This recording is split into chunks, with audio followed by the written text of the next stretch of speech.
ఏట ఆట విడుపు తప్ప మరేం పని ఉందమ్మా? నాయన వానప్రస్థం స్వీకరించవలసిన వయస్సు నాది.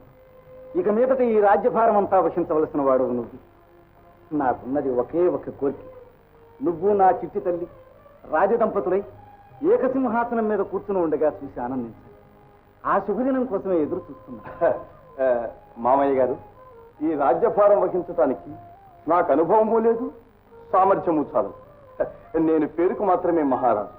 ఎప్పటికైనా ఈ రాజ్యభారం వహించవలసిన వారు మీరు. ఈ విషయాలు తర్వాత మాట్లాడుకోవచ్చు. నేను జరువుగా వెళ్ళాలి.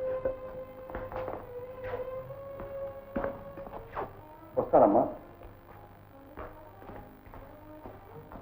అన్నయ్య, వెంటనే పురోహితుని పిలిపించి వివాహానికి ముహూర్తం పెట్టించడం ఒక్కటే మార్గం. అత్తయ్య గారు, బావ మనసు విప్పి చెప్పండి. మనం తొందరపడి